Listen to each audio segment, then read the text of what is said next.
महाभारत में विदुर एक मुख्य पात्रों में से एक हैं। वे कुरुवंश के प्रधानमंत्री और पांडवों एवं कौरवों के अंकल भी थे। आओ जानते हैं उनका संक्षिप्त परिचय। विदुर अराशी व्यास के पुत्र थे। विदुर पांडवों के सलाहकार थे और उन्होंने दुर्योधन द्वारा रची गई साजिश से कई मौके पर उन्हें मृत्यु से बचाया था। विदुर ने कौरवों के दरबार में द्रौपदी के अपमान का विरोध किया था। कुरुक्षेत्र युद्ध के दौरान विदुर धर्म और पांडवों के पक्ष में थे।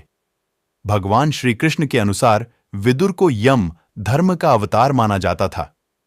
कृष्ण ने विदुर के ज्ञान और लोगों के कल्याण के प्रति उनके समर्पण का सम्मान किया। जब भगवान श्री कृष्ण पांडवों के शांति दूत के रूप में हस्तिनापुर आए तो वे विदुर के घर पर रुके, क्योंकि कृष्ण जानते थे कि विदुर ठीक से उनके महल में उनकी देखभाल करेंगे। कुरुक्षेत्र युद्ध के विरोध में विदुर ने मंत्री पद से अपना इस्तीफा दे दिया था। विदुर अपनी वृद्धावस्था में एक संत के रूप में अपने सौतेले भाई धृतराष्ट्र और अपनी भाभियों गांधारी और कुंती के साथ जंगलों में चले गए थे। अपनी मृत्यु से पहले उन्होंने युधिष्ठिर को अपनी शक्ति देते हुए कहा कि वे दोनों भगवान यम धर्मराज के अवतार थे। विदुर नीति को उन लोगों के बीच सबसे अच्छा माना जाता है जो धर्म के मार्ग पर चल रहे हैं। विदुर सत्य, ज्ञान, साहस, ज्ञान, निष्पक्ष निर्णय और धर्म के व्यक्ति के रूप में जाने जाते हैं। उन्हें महान महाकाव्य महाभारत में पवित्र व्यक्ति माना जाता है। विदुर, जो कि धर्मराज या यम के अवतार थे, ने अपना पूरा जीवन धर्म मार्ग में व्यतीत किया। उन्होंने पांडवों की रक्षा की और उन्हें ठीक से सलाह दी और उन्हें धर्म के मार्ग पर चलने के लिए कहा। वे एक नेक इंसान थे और हर किसी का सम्मान करते थे।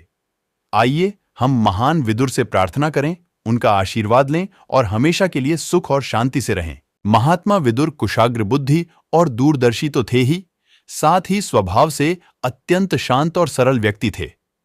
विदुर नीति में महात्मा विदुर ने कुछ ऐसे गुणों के बारे में बताया है जिनके होने पर व्यक्ति को कभी भी आर्थिक तंगी का सामना नहीं करना पड़ता। विदुर जी धर्मराज के अवतार थे। मांडव्य ऋषि ने धर्मराज को श्राप दे दिया था। इसी कारण वे 100 वर्ष पर्यंत शूद्र बनकर रहे। एक समय एक राजा के दूतों ने मांडव्य ऋषि के आश्रम पर कुछ चोरों को पकड़ा था। विदुर धर्मराज के अवतार थे, जिन्हें यम धर्मराज के नाम से अधिक जाना जाता है, जो ऋषि मांडव्य के श्राप के कारण एक दासी के पुत्र के रूप में पैदा हुए थे। जब विष्णु ने कृष्ण के रूप में जन्म लेने का निर्णय लिया तो उनके साथ अन्य देवता भी अवतरित हुए।